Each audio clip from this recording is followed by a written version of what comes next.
All right, and we're live. Hello and welcome to episode 16 of Read the Manga. It's been a while, but we're back, and this is going to be our probably 5 or 6 part Dragon Ball slash Dragon Ball Z special. Today we are talking about Lil Goku back in the fucking early days of Dragon Ball. We're going from his adventures with Bulma fighting Emperor Pilaf up until the 21st Budokai, where he almost defeats his master Roshi, to his fucking fights with the Red Ribbon Army, and then we're cutting it off at the 22nd Budokai after he loses to Tien. So, got a lot of ground to cover. Um, I guess to start with the first question, what was your takeaway reading the early part of the Dragon Ball manga again? Because I know it's not really as popular as the later Dragon Ball Z stuff. My takeaway was that um, I guess it's different. It's refreshing that you could see all these characters in a different way. Mm-hmm. Uh, Often I find it funny that shows now will do stuff like Attack on Titan, then they'll do Chibi Attack on Titan. And in reality, Dragon Ball was just like, we'll do Chibi first, and then we'll make him badass. So if you read it the Yeah. opposite direction, where you start with Z, go to Super, whatever, GT, and then you go back to Dragon Ball, it's just like a funny prequel story where like it's fun to Mm-hmm. see. Because I started on Dragon Ball Z mostly. I get home from school, I'd see Same. Goku fighting Frieza. And then, it Yeah. wasn't until later I found out, well, I was aware there was Dragon Ball, but I never sat Yeah. down, watched it, or read it, in a row. So when you're just sitting there and you're like, oh, shoot, I know who's going to be introduced. It's Master Roshi. All right, let's go. Like, Yeah. and it's just great. Like, Master Roshi's already kind of a joke character by Dragon Ball Z, but it's great to see him be like, don't you talk back to me. Like, the power level right now, like, power scale right now, I'm the top dog. Yeah. But, like, yeah, it's like, hey, we need to go get this fan to put out Fry Pan Mountain. And Master Roshi's just like, yeah, no worries, I'll get it. Oh, sorry, I spilled soup on that, so I threw it away. I'll just go put it out myself. Destroys the entire mountain along with the castle. And all Ox King could do is like, well, thanks for showing up and helping at least, Master. And he's just like, yeah, no worries, I'm Master Roshi, I don't care. But it's like, Yeah. I don't know, it's a completely different series. It is a completely different series. It is the same world, but we're seeing it from a different perspective, a different lens, and we're seeing all these characters in a different light. And it's interesting to see, like, it wasn't so much flanderization, but the development that went further. Like, I feel like Goku did develop a lot from seeing him how he is now and seeing him in Dragon Ball Z. It's like, well, I mean, do you really blame the guy for being dopey in Dragon Ball Z when his English teacher was Master Roshi and they would read porn in order to Yes. learn English? Where, his reading teacher, so it's Yeah. there's like So he spent his schooling learning from Bulma and then learning from Master Roshi about the world, and he was just this little farm kid yeah, he's beforehand called a that had hick never throughout seen most another of his, person. like, whenever he runs in anybody, you see, they're like, who's this hick? Yeah, Orange Hillbilly. Yeah. So it's like, I wish Team 4-Star would go back and do original Dragon Ball, but they don't need to. It's like already pretty funny. That would be so great if they did that. But Well, they're on they to kind other of did. things. Like, Goku pops up in front of, what was it? Tao Pai Pai? Yeah, And he's Tao just Pai Pai screaming, like, just screaming. So you're not the one that's going to blow up the planet. Just checking. Tao Pai Pai, did you blow up West Galaxy? That was fucking great. But yeah, so I guess I know I agree with what you're saying. How like I watched Dragon Ball Z first as well, and so like, but like Dragon Ball Z and Dragon Ball were on one after another on Toonami, so we would kind of get both stories simultaneously. So like I would watch an episode of Dragon Ball Z where Piccolo's an ally, and then it would go back to Dragon Ball, and he would be like this fucking How did he like become murderer old? that's trying to take over the He's world. barking Yeah, an I egg. know, right? What's going on here? Yeah, No, that's yeah, what or gets like me. It's fucking like the you're sitting there like, all right, here's Krillin, like doesn't fight at all. In fact, watches two police officers get assaulted by his hillbilly friend, and then later on becomes a police officer. Yeah. Well, I don't count Dragon Ball Super as canon, but I'm just a dick in that way. Yeah, what would Krillin do other than that? I guess they would just all crash at Matt Saroshi's house. I don't know. Yeah. Well, I like that he's a police officer. I think that was a good piece of development for him. I mean, if you count it, but like I could imagine him doing something like that because he's a pretty good guy at heart. He's a little more pervy than Goku, but like from the beginning, you could tell that he's like most of the guys that Goku fights in this series in the early days aren't really like out and out bad guys. Like even if they come off kind of villainous at first, they end up either not being what they appear at first, or they end up kind of turning around. Like Oolong very early on was just kind of a perv that wanted to like kidnap the village's daughters and stuff, but wasn't really doing anything that bad to him, and ends up fucking coming along for the ride. The Ox King is like this big scary guy who like they're afraid of and is known for this brutal reputation, but then he turns out to be kind of a Yamcha sweetheart. tried to And missile launcher them. yes, Like, he here's did. the thing. People joke, like, you see those stupid memes like, Goku's a bad dad. Goku's a dumb person because he helps sell. He helps the bad guys. You know, he thinks like, what, you know, like, he befriends everybody. Blah. And I'm just like, dude, like, every single person the dude runs into, he offends horribly and pisses them off. Every character he runs into is essentially like viewed as an antagonistic force for the chapter Yeah. because he's the protagonist and he's very off-putting to normal civilized people. So Yeah, it takes him a while to learn Bulma manners. shoots him Um, when she first met him. I yeah. take that as she was the first villain Okay. that was turned into a friend. Like Oolong wasn't convinced that he could take Goku, but he was antagonistic towards him. Yeah. Krillin, actually, Krillin's the first person Goku probably ran into who outright didn't have it out for him. Like he just wanted to beat him. He was shady, but Yeah. Krillin quickly showed he wouldn't put Goku in extreme harm or whatever for his. Yeah, Krillin has the rivalry thing, but there was always from the beginning a respect that Krillin had for Oh, but Goku's strength and his Yamcha, the guy ability. who tried to decapitate them with a sword in the middle of nowhere, like they like reading it, you'd think like there was more lead up, like there's got to be a reason why Yamcha would want to kill them, and literally Yamcha's just like, I'm a desert bandit, and you're in the desert, and Yeah, I'm he's gonna trying kill to take the you. shit. That's it. Like, and you know, it's like we were bad, now we're good. Was like, dude, Goku's been doing that since one-off characters or even like characters we meme about, like we're like, Yamcha's such a joke, he's so weak. I'm like, he almost killed Goku a couple of times when he assaulted him in the middle of the desert when he was a child. Like, you know, he's not he's Okay. but that's the thing though, is like Araki, you know, Toriyama does have bad guys and good guys, but his world isn't black and white. It's all gray. Like, I mean, we learned to love Vegeta. He even has Piccolo of all people give a spiel about Vegeta. Like, isn't it crazy how far Vegeta's come along? He's such a great guy now. And I'm just sitting there like, you're the regurgitated egg of an evil dude. Like, you are King Piccolo. Like everybody argues, is Piccolo Jr. really King Piccolo or is he not? Is he his own guy? And I was like, from what the text said, We'll they get to said that. that he was literally just a young version of King Piccolo. Yeah, reincarnation. Yeah. And like, I I think think okay, so having, like and here's the thing, people could be like, but how come he turned good? And I'll be like, here's my reasoning. He was younger, so he was more open to newer ideas. And yeah, Goku it's more was impressionable. similar to his age, so he had a friend. He made a friend through the closest thing to a friend that a creature like him could make, or at least a Well, rival, which is closer to a friend than just outright something you want to kill.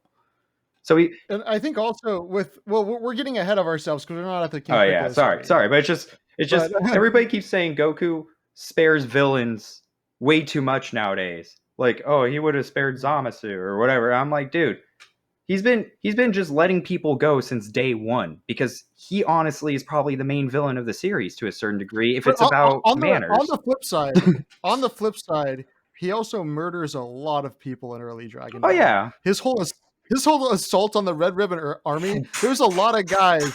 Yeah, where he's just killing people left and right. He kills a Juntin Black, which is a very racist name for the black guy. He kills freaking General Black. General Tao. Yeah. Yeah, Yeah. General Just Black or whatever, Commander yeah. Black. He's And just then he's just like, now it's General Black's turn to be in charge. I'm like, please have another guy step in the room. Please have. Oh no. Oh okay. yeah, yeah. Yeah, no, he just goes around just killing people. Like he kills that probably Okay. thousands of people when he assaults that military General base. Blue. Like I Yeah. sat there and I was like, hey mom, check this part out. I have to talk today about how this is like art and stuff. And I'll argue for Dragon Ball that's art. But I sat there and I 100%. showed her, and like she's like, I'm like, you read it right to left, just 3 pages. She's like, okay, and she's read comics, so she's like, that's funny, you know. They're all prepared for the bad guy to be scary, and he's hot. Yeah. Oh, he's gay. Wow, wow, they're really leaning into that. Well, I mean, aren't they kind of like weirded out by that stuff? And this is old, right? And I was like, yeah, it's a little dated, but you know, like, I don't know. They never outright say that he's gay. Bulma's the one that assumes he's gay because he's not attracted to Yeah. her. He could just be not into Bulma. Like he could be into fat chicks. Like he could like remember that first girl that Goku brought for Master Roshi? And then The giant wait, Cory, you yeah, remember that yeah, girl, right? but here's the The thing. giant like that could be General Blue's type. We I don't was know. like, hold on, mom, maybe it's not a homosexuality thing. And I scroll a few more, and I'm like, all right, what about this? And he's like, Yika Mouse. Oh. Oh yeah. And then she's Yeah. like, it's probably that. I'm like, yeah. So okay. I also didn't think that the mouse was like an indicator of the gay thing, and here's why. So with all of the Red Ribbon Army Well, I'm not saying generals, gay people are afraid of mice. I'm just saying, like, I know, but here's what I'm saying. If when you look at all of the Red Ribbon generals, each base is based on a different country. So the one at Muscle Tower is based on Russia, and the one that General Blue leads is based on like Nazi Germany. And Germans were oh, notorious for like thinking that like basically like having this idea of like a clean perfect society without scum or vermin, and I think that's why he was afraid of the mouse. I think Akira Toriyama was kind of writing that in, that he was kind of this like prim and proper like perfect Aryan German dude, oh, so and he that's didn't want why any. it wasn't like so much. It was more of a racist thing, if anything. His Yeah, complete. probably a racist Okay, so thing. he's a racist. There we go. Yes. Okay.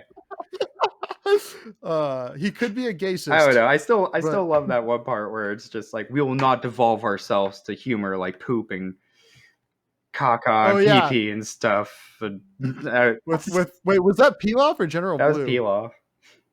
Okay. Dude, I love but then Pilaf. it's like the rest of the series completely is just like, no, they, you know, like they don't use caca and poo poo humor, but they use other humor. That's the thing. They That's the did thing a I lot love of it about at the Dragon Ball. beginning. It's hilarious, even if it's like It old. is. Like I was explaining to my mom, I was like, imagine if you had a fairy tale that, like, you know, the setup, like Shrek. It's like Shrek is. Yes. Like, honestly, Dragon Ball is a lot like Shrek. Like you take open market fairy tales, like what's free that I can do? Journey to the West, Hansel and Gretel, Shrek. All right, I'm gonna do we're gonna do Journey to the West. See, if Shrek came out sooner, we could have had a green guy flying around defending a swamp. But dude, if Goku and Shrek did the fusion dance, I'm surprised that the internet hasn't created that yet. I've seen a picture of Shrek. That's if Shrek and Shaq did the fusion dance. Oh. Interesting. The Shrek. The Shrek. No, that's the thing, though. It's like, it's super. I don't know. It's very relieving to have very contained cells of chapters and episodes and arcs. Like, you look at if you look at the list of sagas, like these are 14-page chapters, and there's like 16, like 15 to 20 chapters per saga. to get most of them going and out of the way. So they're Yeah. very like contained story arcs, like versus like Dragon Ball Z, where it's like Saiyan Saga, Namek, Cell, Well, Android. yeah, They like they he was got going for beefier. more of like a, yeah, he was going for more large scale storytelling, which kind of happens with shonens as they go along. But the thing that I love about Dragon Ball is that like the storytelling in early Dragon Ball is so tight and flows so well, and doesn't really have that kind of problem that plagues later Dragon Ball of like, let's just introduce the next strongest villain. Like everything kind of happens for a reason, and there's always like an adventure or like some sort of call to action, and they have to go get something, and it always ends up being just beyond combat. Well, like combat happens, but it's not the primary like thing that like it's not like the conflicts aren't designed just to get the people to the next fight. And I feel like a lot of times that's something that plagues shonens, and especially later Dragon Ball very much, where it's like, how do we manipulate the story just to set up the next fight we want to see? Whereas I feel like it flowed a lot more naturally in early Dragon Ball, of like back when like finding the Dragon Balls actually meant something, before they just gathered them every year to resurrect whatever planet got destroyed in the last arc. Like now It's off there's camera actually too. Like stakes. Yeah. we already got them. We have a ship and a radar to find them. We have guys that could blow up a planet and also instantaneously transport everywhere. Yeah. Yeah, like I love early on when the characters are a lot more vulnerable, and they're like kind like they're superhuman, but they're not invincible. Like they're still like they can still get harmed by conventional weapons and stuff. And as we see Goku slowly getting to that like godlike status, and everybody around him kind of getting left in the dust, and just watching as he's ascending and like becoming more and more powerful. Like Roshi says several times in the 22nd Tenkaichi Budokai, where he's like, I think Goku might be stronger than me now. Like he was actually sitting there like, fuck, like he might have surpassed the old master. Wait, Like you're I talking feel about the like Jackie Chun fight or the later one? the later one, Okay, because like when even during the Jackie Chun fight, he was holding back, but he was just like, "This kid is pushing my buttons." That was an amazing fight. that was an The amazing first fight. fight they had, that's something I wanted to talk about. Was like, but we Wait, did you read up to the Tien stuff? yeah, but it was Okay, just cool. like I just loved that fight because it was literally Roshi pulling out every freaking trick in gag manga style. It's just like Goku flipping it and flipping it and flipping it, and it was just silly. But it Yeah, was a silly fight that you'd be like, well, this is the end of the punchline was the fight's over every end of the chapter. Like that was a yeah. finishing move, or I don't know, like Well, yeah, because he does the drunken style, and then Goku goes for like the rabid dog style. Like everything that Roshi tries, he keeps trying to do these underhanded techniques or these weird martial arts the techniques, rabid and then dog Goku style just was a kind of, play on words too. what was it again? I know it was, He oh tells him, he's like, no, that's not drunken fist style. You did rabid dog style, like yeah, because he got the pronunciation wrong or something. So it was a oh play on yeah. words. So he did rabid It's dog instead of countering with drunken style because I guess the words were similar. So yeah, Japanese word puns. A lot of Japanese word puns in early Dragon Ball, Yeah. Well, no and matter. they do a pretty they do a pretty good job translating them too. Yeah. See, that's a thing that kind of sucks. Is like this is a great series. I wish I understood like, and even if you're an English speaker who then learns Japanese and then reads it, it still won't hit the same humor wise as knowing Japanese from the get go and hearing these jokes. Yeah, It's kind of like yeah, that. definitely. Like it reminds me of that scene in Slither where the guy goes, "That looks like something that fell off my dick back in the war." Like that wouldn't Yeah, translate as well. yeah, probably not. Or even just like just small like humorous puns that are made in different uh I don't know, just like I'm trying to think of like movies that have good word puns, but just word puns Airplane. that would work in English that wouldn't work in Surely you must be Japan. serious. Oh yeah, yeah. The entire movie Airplane is untranslatable. Damn. See, so what what I like to think about as I'm reading this is like it's got to be like comedy is difficult. It is difficult to do. It is Mhm. difficult. I mean, sure, like being serious, I feel there's a lot of groundwork set. There's a lot of like, have it be at night, the rain's pouring, the lightning strikes, your protagonist walks past a rusty gate, you're good. Comedy though, like Mhm. I feel like there's a lot more to it, especially when you have a specific setup and characters, especially so that's something I wanted to specifically touch upon with this podcast was just Toriyama was rolling the same time as the authors of Kinnikuman were going, and Araki. Yeah. Poor guy, that dude has so much competition. Araki, of Yeah. course, because Kinnikuman He and was. He Dragon was. Ball are freaking crazy, Yeah, that was a good generation of right? Shonen Jump We'll never authors. have that ever again. But yeah, like you're saying about comedy, like just looking at the early Dragon Ball, how so much of the comedy in the first like few volumes comes from Goku just trying to learn like manners of humans and like knowing not to like grab people's crotches to check if Pat they're a pat, man or a woman. no Like, pat pat. yeah, the I pat want a pat, shirt no, that no says pat that, pat. no pat pat. But but my point is that like even back then, I'm sure Toriyama is walking kind of a fine line of like how he has his main character go out and like essentially sexually harass people, but still keep him like innocent and likable. Like get him to a point where like make you believe that Goku is good hearted and doesn't mean any harm by it, even though he's doing things that come off abhorrent to other people. So part of my reasoning to say it's kind of weird is like, okay, so Bulma's drawn to be like, I guess not a normal scale person, but closer to normal scale of a person. And the chibi thing It's just is like Goku, but like they make it very clear Goku's 14 early on, and he's actually 12. he's 14. He's 2 years younger than Bulma. She's 16. No, he's four. No, remember because in the Tenkaichi Budokai, it's revealed that Goku's actually 12 because he didn't know how to count. And Bulma's like, God damn it, I knew you weren't 14. And then he just gets a few years, and then he becomes Bulma size. So it's like, are we waiting for Yeah. Goten and Trunks to just hit 15? They'll be like, we're tall. Well, like I said, Dragon Ball Super doesn't exist, so I don't really acknowledge that like Goten and Trunks still look Yeah, like I that. don't But acknowledge the yeah, guy's work that he does the work. It does exist. It's made by Toriyama. Get over it. read the manga. Yeah, that's what I do. I've been reading Super all the way up until recently. Granola is a great character. I'm No, good. I don't know. There's But probably a character named Granola. There is. but but but like my point is that like we kind of We're skipping super I far think ahead, Zach. We need to stay focused. All right. you were the one that brought up So Super. I thank you. I am super. So Yeah.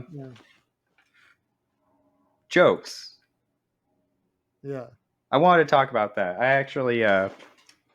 actually saved a few jokes to the side that I specifically want to talk about that were pretty funny. Like, okay, I actually like laughed out loud at this one was Master Roshi getting on the turtle, being like, "I'll follow you guys," and he follows them, and he's just flying, and they're like, "Don't worry, Master Roshi will be here," and you think it's gonna be badass, and he gets off the turtle, he just starts throwing up, like, there's, I don't know, it's just like.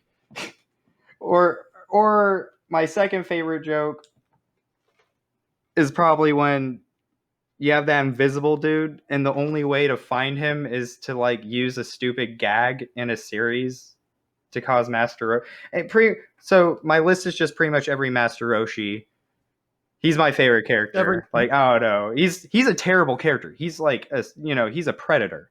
That's bad. yeah, he's like Cosby level. Yeah, like he's Master Cosby, but like he Yeah, doesn't but win. Like his throat is obviously a he's joke. always punished for his actions. So it's like, Yeah, that's why it's like funny. when he ends up drenched in Bulma's piss.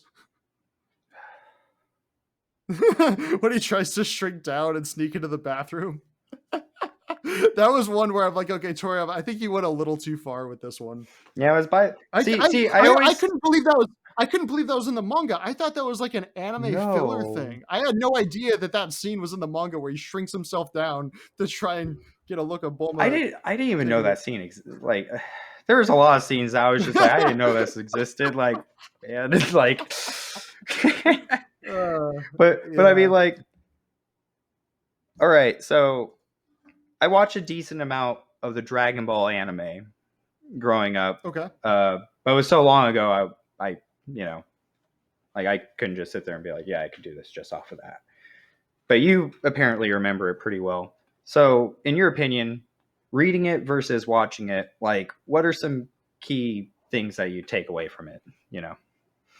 Well, there's definitely a lot more filler in the anime, and there's actually some filler that I like. So in the manga, remember that scene where like basically in the manga after they defeat the Red Ribbon Army, Goku flies off, and then you skip to like 3 years later where he's been living in the woods, and like he runs to the Tenkaichi Budokai to register, and he's wearing like a leotard. Like his clothes have completely changed, and you can tell that he's been like out just like adventuring for 3 years, and this is what he looks like now.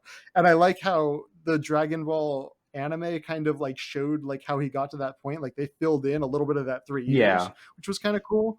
And then just as far as like the fight scenes and stuff go, I just think the Dragon Ball anime, the original, just has such a cool soundtrack. Like I love listening to the soundtrack to the original Dragon Dun, Ball. dun, dun.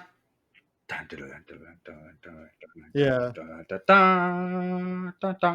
Or even like the more like lighthearted theme song and everything. I don't know. Dun, dun, dun. Yeah, Yep. I'll do Yeah. that when I'm doing dishes. I'll just be like, dun, dun, dun, dun, dun, dun, dun, dun, dun, dun. Yeah. Okay, so Doing the dishes.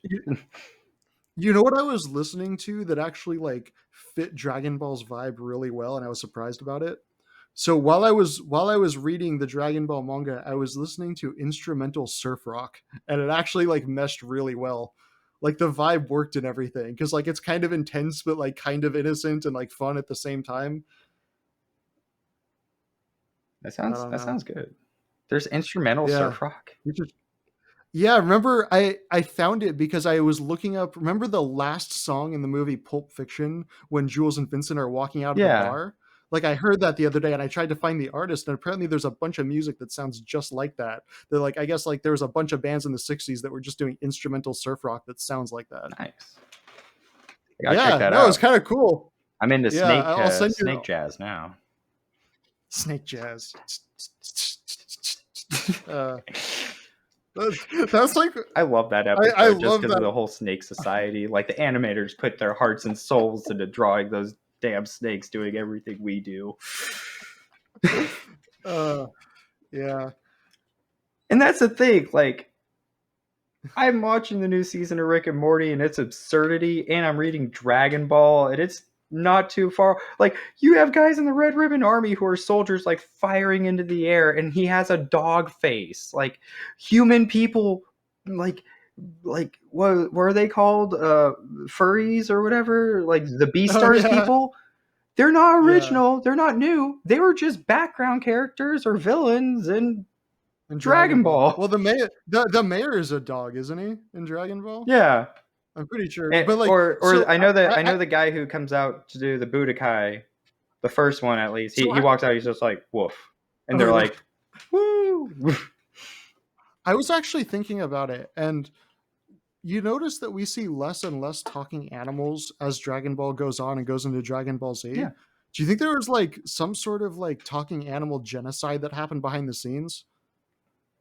I don't want our video Like, to get flagged, dude. Let's not talk about okay. that.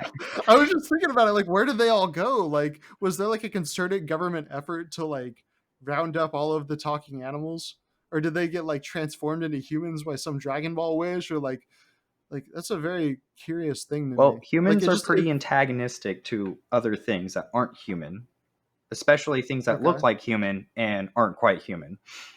So I'm yeah. sure that the few that did decide to be amongst humans probably did. I don't know. I felt bad for the guy that was stuck in werewolf form because Master Roshi blew up the moon. What about the rabbit dude on the moon? Oh yeah, yeah. Master Roshi totally killed him. See, I wanted to bring that up as part of this too. I was like, tournament of power, real roster, because if they're allowed to pull people from Otherworld, hmm then Carrot Guy would have been the best person to bring to the tournament of power. Just turn people into Goku would carrots. just run around with him, touch him, touch him, touch him, touch him, touch him. Jiren would be like, "You can't. I'm a carrot." Done. uh, but what if he does the freaking Vegito jawbreaker thing where he kicks Boo's ass even though he's candy? So Jiren Carrot clears Tournament of Power. Then As a carrot. that means all the other characters suck so hard that Jiren as a carrot beat them, and I would love the series even more. Like, you know. Yeah. And in the live action, he'll be played by Rob Schneider. Oh no, I'm a carrot. No, see, that was that's kind of like I guess that word charm gets thrown around. I don't like saying charm. It's just like the flow and the vibe of early Dragon Ball. Like, you know, I'm reading it and I was like, dude, there's an episode in Super where Goku's just bored and he finds out Vegeta's been training with Whis and Beerus. And he's like, I want to go do that. So he goes and does it. And he gets there and Vegeta's wearing a maid's outfit or like an apron. Okay. And Goku's like, I thought we were here to train. And Vegeta's like, we are training. And it's just doing like the day-to-day chores, like changing the bed sheets with Beerus on them and all this other stuff. But it's like crazy level. And I'm like watching this and I'm like, this is funny. And then I'm reading Dragon Ball and then I'm thinking, I'm like, wouldn't it have been more funny the other way around? Like, Vegeta's like, where's Kakarot been? And they're like, training with Whis. And then he goes to visit and he sees Goku's just doing stupid chores. And Goku's like, look, this is all training. Master Roshi did this with me before. Trust me. And then Vegeta just gets frustrated because it's all stupid chores that he obviously would never do because he's a prince. But no, you know, the writers went the opposite. Well, yeah, but that. I mean, that's how I feel Toriyama would have written that scene back in the day. But I feel like Dragon Ball Super just loves humiliating Vegeta. It still would have been humiliating because he would have still had to wear an apron. It just would have been Goku telling him to do it and Goku telling him to be cool with it because it's really training. Yeah, like that. I feel like that scene would work better if Toriyama had wrote it in like the 90s. You know, it's just like that's my main problem with Super, that like I feel like it's just been so long since Toriyama's written Dragon Ball that he's kind of forgotten what made his creation work in the first place, and he just lost the charm of it. Like I don't know, Super just bums me out. I don't like talking about it. We're gonna talk about it. Your pain gives me pleasure, so it's okay. So my favorite episode is episode. Never mind. I'm just kidding. Well, I do like the scene with Arale and how it calls back to the original Penguin Village scene in the original Dragon Ball. Yeah. That tripped me out. I was not expecting that. I was like, no, this is a filler. This is a joke chapter. This must not. No, this is part of the plot. Yeah, that's part of the plot. Yeah. That like he needs to be here. Yeah, Toriyama literally just shoved his other manga into Dragon Ball, and it was fucking hilarious because it meshed so well. Of just like, there's this random little village of all of these weirdos that are way fucking stronger than Goku. And it's another good thing where it ties into the thematic thing of Master Roshi basically telling Goku not to get an ego because there's always someone stronger out there. And Goku's kind of just like, wow, that Arale chick is strong. I gotta get stronger. So one joke I saw in the manga that kind of confused me was Goku was fighting the pterodactyl guy. Oh, and yeah. He threw like this Gairin or whatever goo at him, and it wraps around Goku. Yeah. And they're like, "Is he done for? Yeah. Find out next time." And you know, and then it says, right there in the corner, like, "But how do you explain Dragon Ball Z?" And I was just like, "Was this a joke he made originally, or was that added in?" The English translators added that in because the Dragon Ball manga was released after the Dragon Ball Z manga in the United States. Okay. So like, so that was something I want to figure out. To Dragon Ball Z. So if you were to recommend somebody like read Dragon Ball, like the entire manga, would you have them start with Z or start at the very beginning with the original Dragon Ball? Would you rather them do it how we did it, where we had to like deal with like all of these characters that we don't know and just thrown into this whole thing of Goku being an alien? Or would you start out with like Kid Goku and have him go from there? Okay, so like if you start off with just straight Dragon Ball Z, it's gonna be like here's Goku. He's a guy. Like, you can manage it. We did. Yes. We managed it with no context. Yeah, honestly, I was gonna try and figure out a way to say like you have to watch. It would be preferred to watch Dragon. It doesn't matter. I think it's hilarious. You read Z. Dragon Ball's a prequel. You read Dragon Ball. Dragon Ball Z is a sequel. They're independent. Like, Yeah. and the sad thing is like that's my anime mind talking. Reading as a manga, it flows really well. Yeah. Like it's It almost doesn't have seamless. any Like of the his writing changes as he goes. Like, it adapts and evolves. But it's like the anime, watching one then the other. Is definitely different because they were created at different times with different budgets and such and different scores, and they were given different treatment to us when we got it. Now I can specifically read a really well translated and scanned version of the original manga. Like, I remember before when we were stuck on super shitty pirating sites, like, oh well, this is the only way we could get manga outside of a comic book store that doesn't carry anything, and like, yeah. you know Dragon Ball Z would just be super grainy and stuff, and I'm like, well, this is why I watch the anime. The manga is like not in a quality that I could get to over here, and then Barnes and Noble made it Yeah. available and stuff. And then Yeah. my favorite thing, the Shonen Jump app came out, and that's Yeah. been a great experience. Like, other than their 100 chapter limited day, dare they? Wait, there's 100 chapter limit a day, even if you pay for it? Yeah, I did not know that. I guess I haven't read 100 chapters in a day. Damn, they're a Cory. coward. I am. But yeah, Fuck. what's it called? What are piss breaks? Just read straight through. What, you're driving? That's why you have the thing on the center console. Just fucking swiping.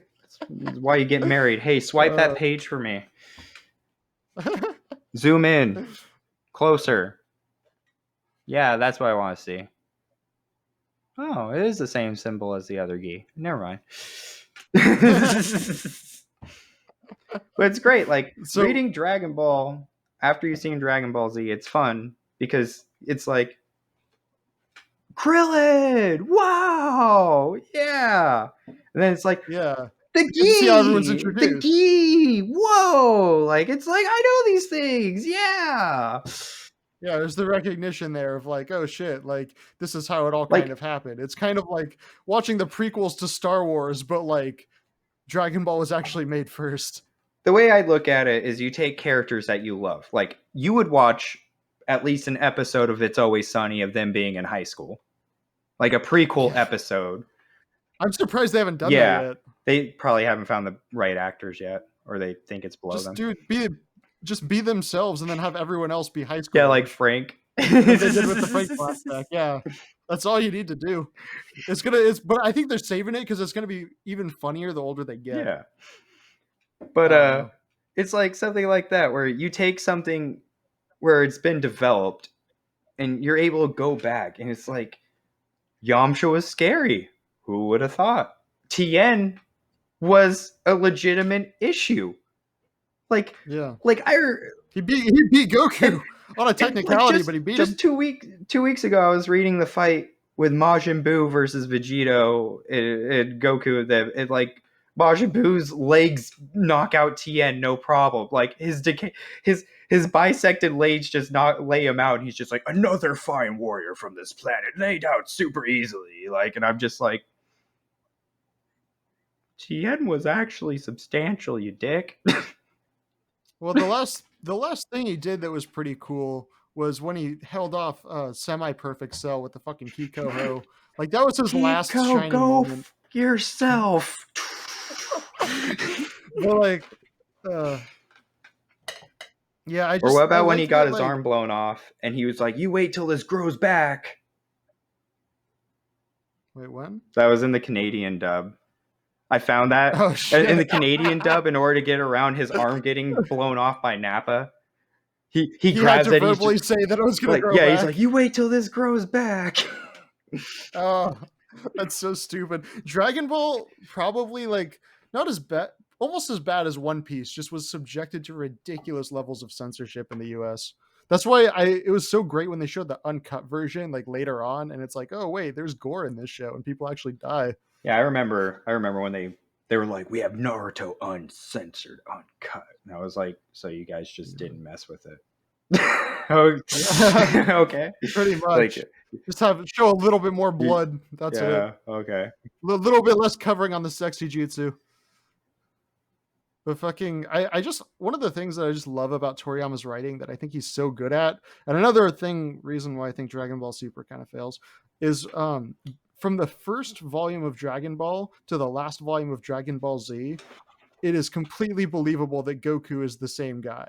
And it happens so naturally of watching this guy keep his core personality and mannerisms and just evolve and grow up in very subtle ways and become kind of this wise old master, but who is still at his heart the same little adventurous kid that he was when he was 12. And that's the case for all of the characters like Yamcha, Bulma, Tien, Krillin, Master Roshi. Their core personality traits never change. They're just tweaked as the series goes on and they have new experiences. And I feel like that's one of the reasons why uh, I can connect to Dragon Ball so much, and it like has so much more of a place for me than other series of that time, just because like the characters, even though it was so larger than life, the characters felt so human in this way because of how subtly they developed. There wasn't a lot of huge arcs where somebody would like make a huge revelation and do like a 180 turn on their personality. Like everyone's kind of like at their core the same people they were at the beginning of the series. Yeah, I can see that. You just a little bit more mature. Like Bulma's still the same girl, but she doesn't have that naive like teenager side of her that she did when she was a kid, and you slowly see her kind of I shed think that. Bulma's had the most development out of any character. Like Yeah, she's had a she lot. She's seeing her like just thinking like reading this is Bulma, like, and thinking about like her hugging Trunks as she sends him off in a time machine she built in an apocalypse to save the yeah. world. Like, it's like funny, like this girl that everybody says is shallow and doesn't care about anyone else hugs her son and is like, don't die, save the world, and like names the ship freaking Hope, and then like sends off her only son. Like, Mm, that is character development if I've ever seen it. Like, yeah. Bulma is a character who's, and it's like, No, it's and it's maturity. the same with Goku. Like, reading Dragon Ball, like when Goku stands there and puts his like fingers to his forehead and Z, and he's like, "I'm out, y'all." Like, adios. Walks through the portal. Yeah. God, like, he's out. Yeah. Like, that is to the core what Goku would do no matter what. Like, it's like whether he's putting a mouse in his mouth to save them, or like, Oh yeah. you But know, you saved me, little buddy. yeah, or teleporting a cyborg. Mind you, what's the common factor? A stupid evil organization's trying to kill him, the same one. It's the same organization. Yeah, Yeah. but as little as saving a mouse from that to sacrificing himself to a planet, I'm not going to say the scale and the seriousness are the same, but to Goku the actions are just like, I need to do what's right. And like the thing about it is like Goku becomes a trainer. He becomes a master to like he Yeah. trains Gohan. We don't see it, but it's funny to think like it's all the same crap Master Roshi made him do or something. Like, all right, Gohan. He trains him. He trains him in the time Yeah, chamber, and he trains him during that 3 year time yeah. skip when they're training for the androids. There's a whole bunch of like training that Goku, dude. Imagine I would like to being see more Gohan. Goku as a trainer, like just Okay, stuff with but that. just imagine being like a 9 year old Gohan, and your two sparring partners are Piccolo and Goku. How much those 3 years must have sucked. That was probably a lot. That was probably a lot Dodge. of starting years for the Gracie family. Oh, honestly, 100%. Like You will learn from me, but you're the best. Nobody can beat you. Yes. that's actually a really good point. Like that's how fucking Hoyce and Hickson got so good Uh, and won the first fucking UFCs. we That's just actually a fought our really good master. He's like comparison. the toughest guy we know. And Yeah, that's it's why I like love in the a first tournament they don't win. Like most shonens, they give the character that win. Like, wow, he's such a big dick protagonist. He won the tournament. And it's like Master Roshi wins, and he like it does it so he could get the money and skedaddles. Well, he does it to teach him a well, lesson, but yeah, he also he's like, wanted the I don't money. want you guys to develop. Yeah, he's like, I don't want. Well, he ends up spending it on Goku's entire meal Yeah. anyway. See, that's what I love too, But is he never wins. He's always punished for the most part. yeah, he always ends up being the butt of a joke at the end of the day. But I do like that he does have that mentality of like he realizes how talented Goku and Krillin are, but he also like intentionally enters the tournament so that they don't get egos, so that they always know that there's somebody better, so that they never stop improving. And I feel like Master Roshi was just a huge part of instilling that in Goku and like putting that in him from an early age, to where like I think he kept Master Roshi's lessons all the way to the end of Dragon Ball Z. Like that's how he approaches every situation, the way Master Roshi taught him to. And that's one of the coolest things about like that master student relationship that they have. Even though Goku's had many other masters over the years, that first relationship between him and Roshi is what's always going to be special. That's why I like about the manga of Dragon Ball Super is during the Tournament of Power, Roshi takes on Jiren. Yeah, And which is fucking ridiculous. but like the fact of the matter is like that's Toriyama writing it, you know.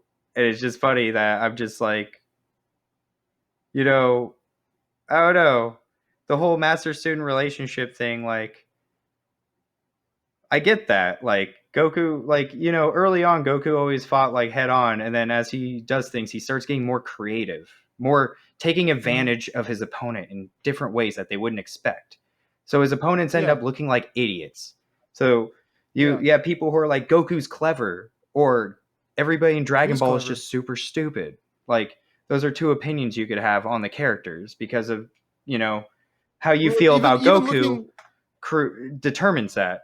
And what my opinion is that Goku is very clever and has an innate genius level battle intuition, and I feel like Roshi definitely unlocked a lot of that by showing him like very weird training and mhm. different ways to fight. Like he A got lot drunk of in a wax on, fight wax off. and zapped him with a laser beam and put him into Yeah, hypnosis. Like he used every freaking weird thing he could do in every. a fight, and so early on, and you see it carry over so Mhm. far. Look at the fight with Frieza, where Goku's like sending out like the fake Kamehamehas to fucking distract him before he gets behind him and smashes him down. Like he made Frieza look like an idiot in that moment. Yeah, Like Goku's always fought creatively like that.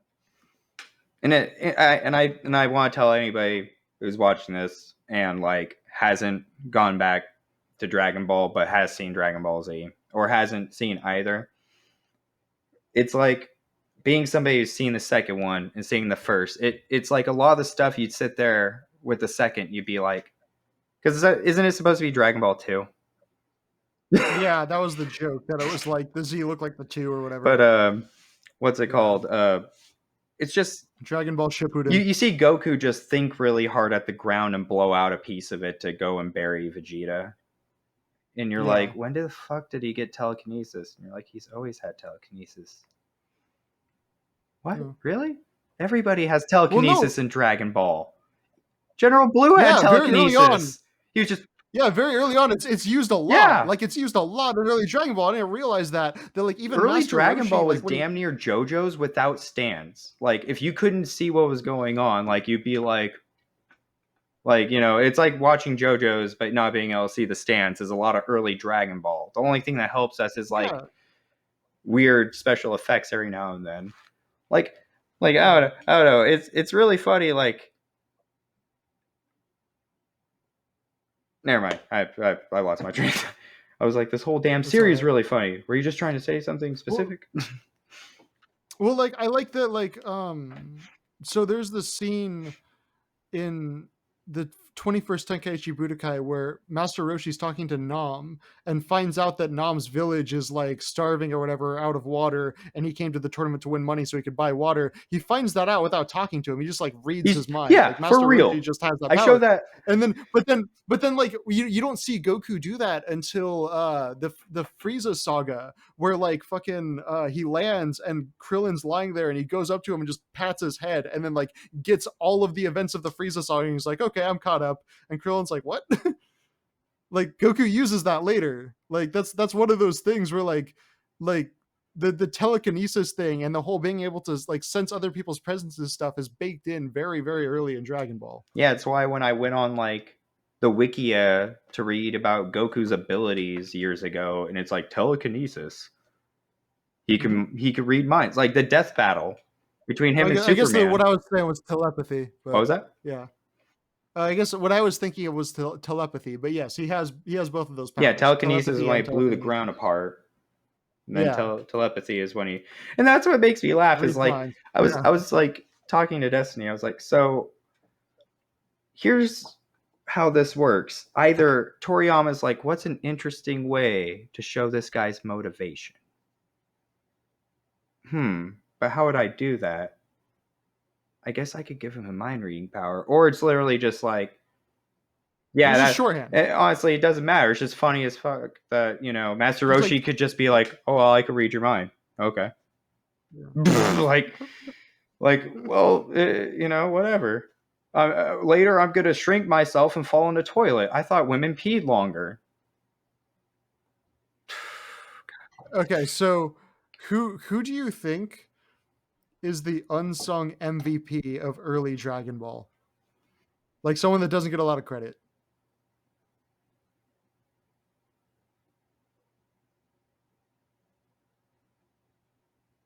I feel like launch was used as a That's point what I was to looking get a for. lot of problems solved with her mental disorder.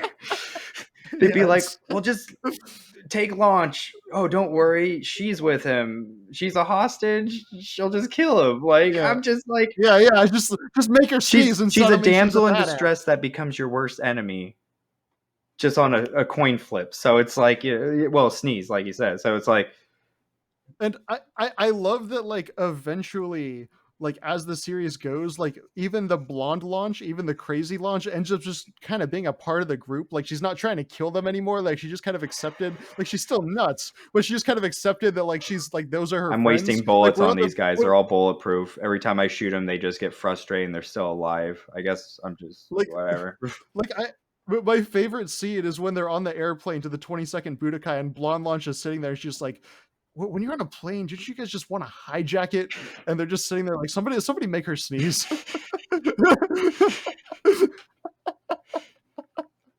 And like even like at the end of the Budokai where she just goes up to Tien and she's like, I've decided I've fallen in love with your savage battle instincts. And he's just kind of like, what? They right? Didn't they What? date? Don't they joke about? Or I think was that Dragon so. Ball Bridge where they joke about that, like how things go with launch? Like don't want to talk about Yeah, it.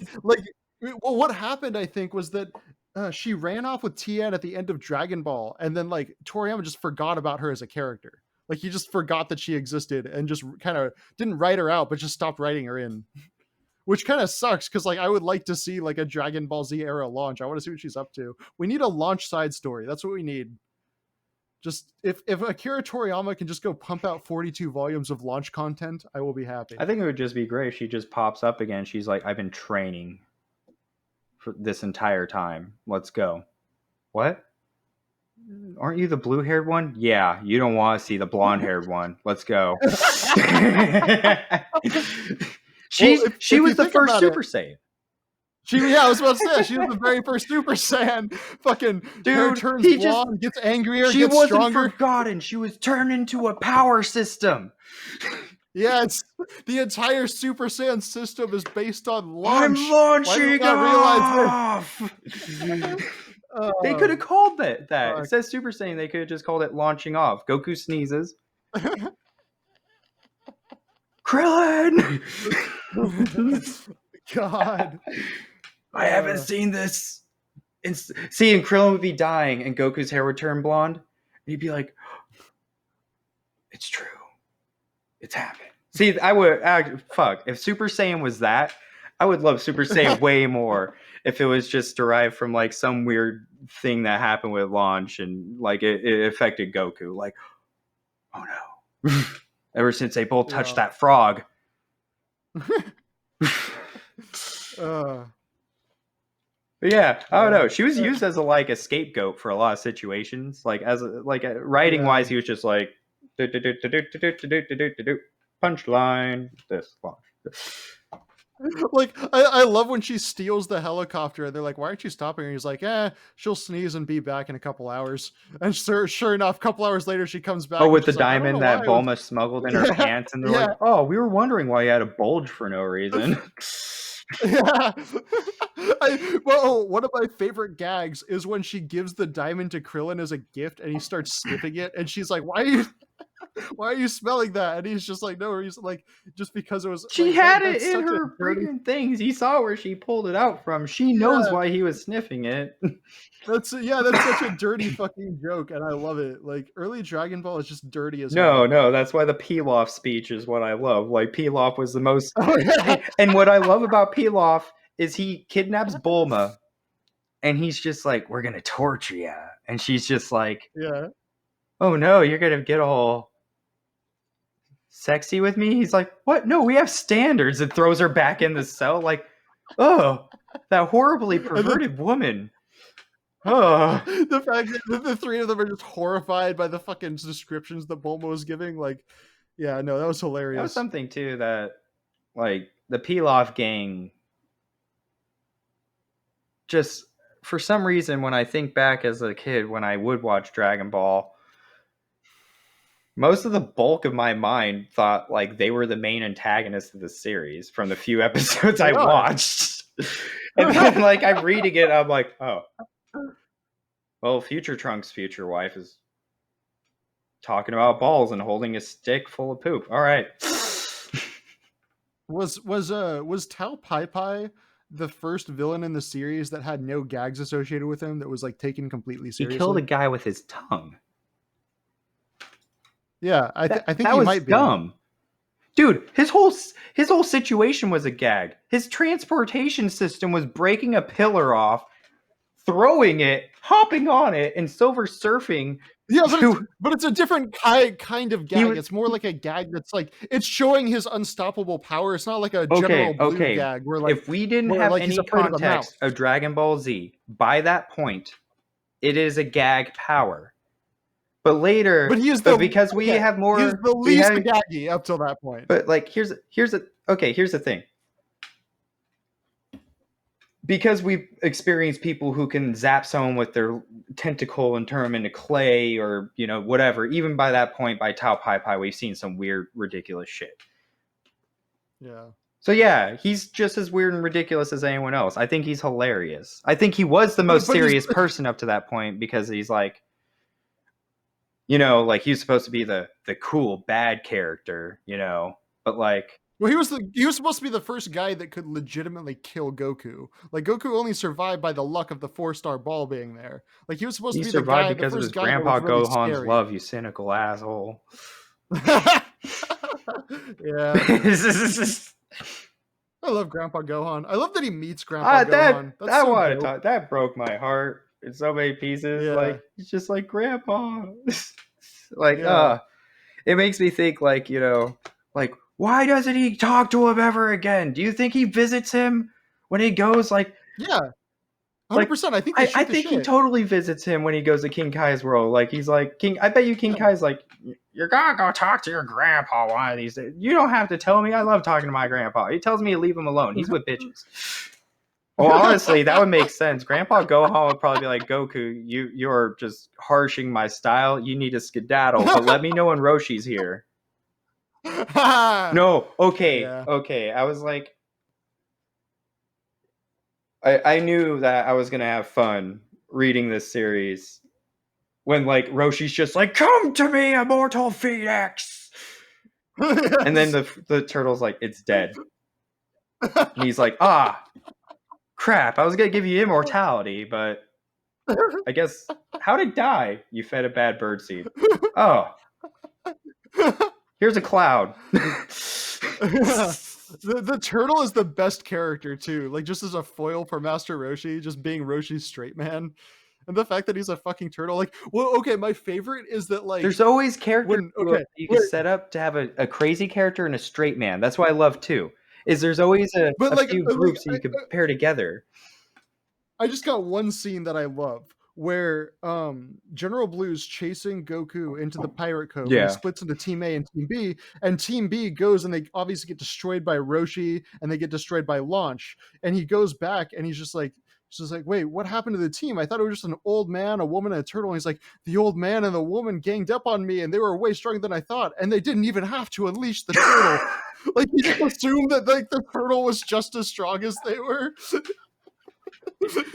See, it stinks. I wish I upload all like because I like to screenshot certain jokes that I love. And let me see. There's Uh, where is it? It's like right here. Okay, so darn it. I'll get back to it. I'll find it. I'll let you know about it. But I don't know. It was just like, yeah, I forgot about the turtle thing. Like they didn't even need to bring. It's like the one-off lines. Like if you miss a bubble, you're missing like such a great joke. So yes, there's so many little jokes hidden in there. like It's I would great. sit there and I'd be able to like the fighting scenes. I'd process it in a second. Like this is really cool, and I'd be able to swipe. But then it's like the jokes. Like some of the bubbles, like you zoom in, you'd be like, oh, like I'm glad I took my time to Okay. read every step of the way for this setup. So okay, you know what my favorite one Which was? one? When so at this point Roshi's already met Bulma. And then Goku brings Chi Chi, and you know what Chi Chi is like a pun on, right? Milk. No, well Chi Chi is like what Mexican girls call their Yeah, I tits. know. Chi-Chi's. Yeah. Yeah, yeah, Chi Chi's. So It's so also a he drink fucking in Hawaii. Like that South Park maybe. episode. They're like, we have no more But Chi-Chi's. yeah, it could be that. But he brings, yeah, because it wouldn't be surprising with the food puns and stuff. But he brings Chi Chi, and Master Roshi at first thinks it's Bulma, and he's just like, did she get shorter? And he's like, no, this is a different girl. This is Chi Chi. And he's like, oh, so this one's Chi Chi, and the other one has Chi Chi's. So that's two Chi Chi's. Well, I guess three Chi Chi's. And like he's just kind of sitting there, just like contemplating it. And I'm just like, Or the fact that this old man walks up to her after their last encounter. He's like, hey, how's it going? Puff puff. yeah, I know. He's just like, how about for old time's sake? And she's just like, go fuck yourself. Uh, or the way they defeat the Invisible Man, where Boing. yeah, he has to aim Master Roshi's nose and pull down fucking Bulma's shirt so Master Roshi squirts blood on the Invisible Man. See, and that's the thing. Like, I'm trying to find this one joke, and it was because like, you know, it's just the shit he says, like the stuff he thinks he could get away with saying. Like, it's just he's so off the cuff. Like he's almost like the Frank Reynolds of Dragon Ball. Like he's always in the background getting everything going and fixing certain problems, but also ultimately creating other problems through his perverse nature. Dude, Danny DeVito playing Master Roshi would be awesome. Ah, fuck. What happened to the Phoenix? Oh fuck, it died. Get the fucking cloud out of here. It's like his training. Like that was one of my favorite things. Like he ties Goku and Krillin to a tree and breaks a beehive and like sits there. Like and I'm sitting there. I'm like, Jiren doesn't even freaking know why he lost. This is why. Yeah, but like that could be a gag in the movie Dodgeball. Like it's like one of those things where it's like those like hilarious training arcs are the fucking best. God. But yeah, the wordplay. You can dodge bees, you can dodge a ball. The wordplay is freaking great. Like, you know, like the whole Bloomers Bulma thing because because like Krillin never met Bulma until he met Yeah, Bulma. not until the Tenkaichi Budokai. Yeah, and he's like, you The must be 21st, Bloomers. yeah. Well, she's Oh called yeah. Bloomers because Master Roshi is the only person who's ever explained Bulma to Krillin. And what is his association with Bulma? Underwears? Yeah. So like Yeah. he's like, oh, so it's like a like maybe it's a play on words, but obviously I don't know. I thought that was funny. Like my head canon was like, oh, that's panties. It's Yeah. Sandy. Dare you? That makes sense. Anyway, we've talked for about over an hour on this, and we got like 5 more parts of Dragon Ball to go. So you wanna cut this one short and then reconvene for the King Piccolo saga? Okay, so we talked about the future tournament of power and how they're missing out on possible candidates. So, I mean, if you want to include launch, sure. But I think Bacteria Man was totally overlooked. Bacterion, yeah, with a fucking nasty smell. The only reason Just Krillin won because he didn't have a he just nose. he just straight up puts his hand down his pants, like, smell this, and like Krillin's just like, ah. Goku's like, Krillin, the smell's all in your head. You don't have a nose. And he's just like, you're right. Yeah, I think he could beat Hit. We're Squishy. Was that his name? Squeezy? Squeezy, the guy nobody could beat because he was immune to all physical damage or whatever. Was that the one in the Red Ribbon Army or Yeah. whatever? And they had to freeze him to death. Yeah. Anyway, Well, at least do you have any other thoughts? I guess technically they had a few Dragon Ball characters in a Tournament of Power. Technically. Yeah. Technically, characters that started in Dragon Piccolo, Ball. Tien, Krillin, Tien. No Yajirobe. They were missing out. Yeah. Yajirobe's so underutilized. You're not gonna hang They around. should Too have fat, him gonna die.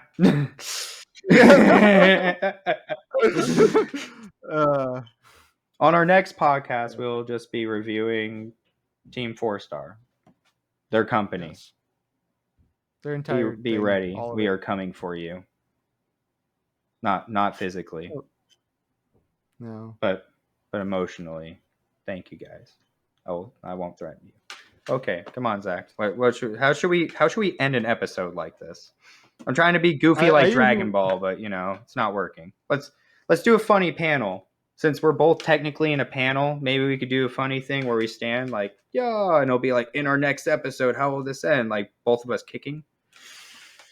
Okay, so I you know what might be fun? Doing like a joke ratings. Like, so I'm thinking like for this like we gotta actually talk about this and like set it up beforehand, but I'm thinking like early Dragon Ball gets 4 Shenron or no, 4 of Oolong's used pairs of panties out of 5, basically. It is a 4 out of 5 series. What would you give it? I would give it 4.5 of Yamcha's broken teeth.